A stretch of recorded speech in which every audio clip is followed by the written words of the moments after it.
Araw-araw parang lalong humihigpit ang kapit ng dahig kay dating Pangulong Rodrigo Duterte. Pero wag ka, dahil ang kanyang mga anak may tila desperadong plano para iligtas siya.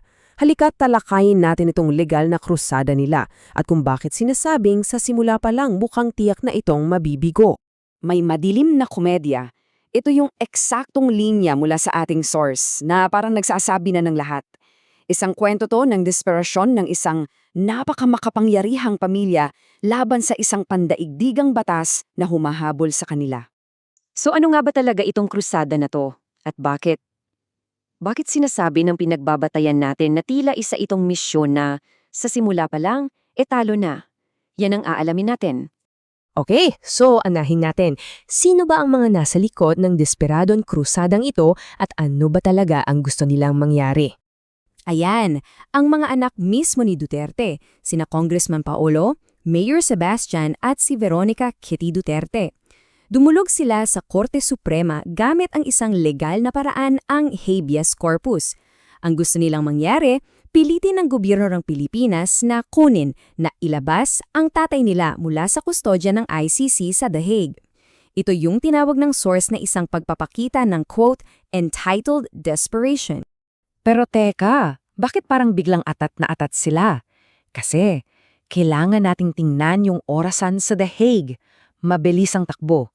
At para sa pamilya Duterte, paubos na ang oras. Tingnan nyo kung gaano kabilis ang mga pangyayari.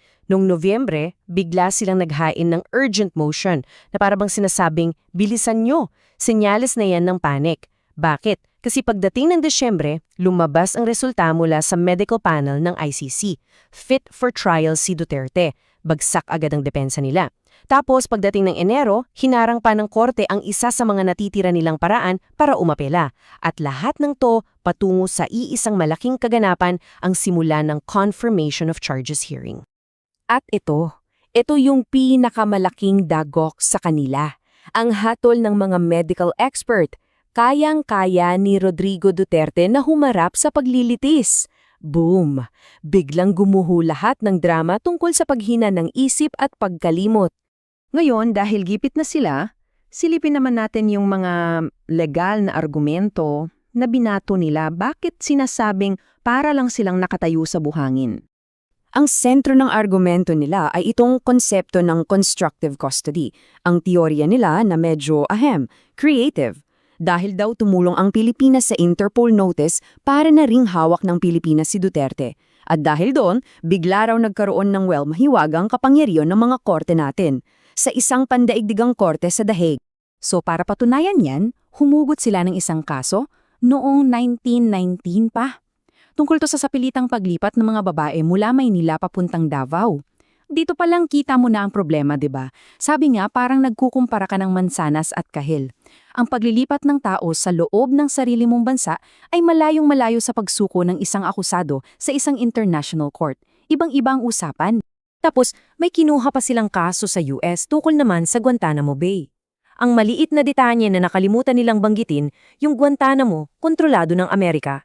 Ang Dihig ba, kontrolado ng Pilipinas? Siyempre hindi. At kung akala nyo yun na yun, eto pa, ang pinakamatinding dagok. Mismong ang abogado ng gobyerno ng Pilipinas, ang Solicitor General, ang nagsabi, yung mga petisyon nila ay moot. Ibig sabihin, wala nang saysay pag-usapan at unenforceable, imposibleng may patupad. Ouch! Sariling gobyerno pa ang bumatikos. Paano nga ba sila napunta sa ganitong sitwasyon? Well, kailangan nating balikan ang isang malaking sugal na ginawa mismo ni Duterte noon. Isang sugal na, mukha bumalpak. At para lang maalala natin kung ano ang pinag-uusapan dito, halos 30,000. Yan ang tinatayang bilang ng mga namatay sa ilalim ng drug war, ayon sa human rights organizations. Ganyan kabigat ang mga aligasyong kailangan niyang harapin. So heto ang naging plano niya noon, in 3 simple steps. Una, umalis siya sa Rome Statute noong 2018. Pangalawa, inakala niya dahil doon, ligtas na siya sa ICC. At pangatlo, ang sarili nating Korte Suprema ang nagsabi noong 2021 na mali ka. Napakalinaw ng desisyon ng Supreme Court nananatili ang jurisdiction ng ICC para sa anumang krimen na nangyari nung miyembro pa ang Pilipinas. At pasok na pasok dyan yung halos 3 taon ng madugong drug war. So walang lusot. Dito na tayo papasok sa, alam niyo yun, yung malaking kabaluntunaan o yung irony ng buong sitwasyong ito na talagang idinidiin ng source natin. Tandaan niyo pa ba to? Noong presidente pa siya, ito mismo ang naging banta niya. I will suspend the writ of habeas corpus and arrest all of you. Ganyan siya katapang noon laban sa mga kritiko niya. At ngayon, tingnan niyo naman, yung mismong legal na sandata na gusto niyang tanggalin noon, isang sandata na para sana sa mga inaapi, yun ngayon ang ginagamit ng mga anak niya. Ayon sa source, ito na raw ang huling kanlugang ng mga makapangyarihan. At para bang kulang pa sa lahat ng yan, eto pa ang update mula kay Congressman Paolo. Ang tatay daw niya ay adjusting well at nagpapahaba pa raw ng buhok. So, nasaan na yung mga naunang drama tungkol sa kanyang humihinang kalusugan? Biglang nawala? So sa huli, tanggalin muna natin ang pamilya Duterte sa usapan. Ano ba talaga ang mas malaking issue na nakataya rito? Ayon sa ating source, hindi raw ito isang constitutional crisis. Mas simple pa raw dyan ang ekwasyon. Sa wakas, yung kapangyarihang hinahabol na ng pananangutan. Kasi sa mata ng international justice, simple lang ang panunton.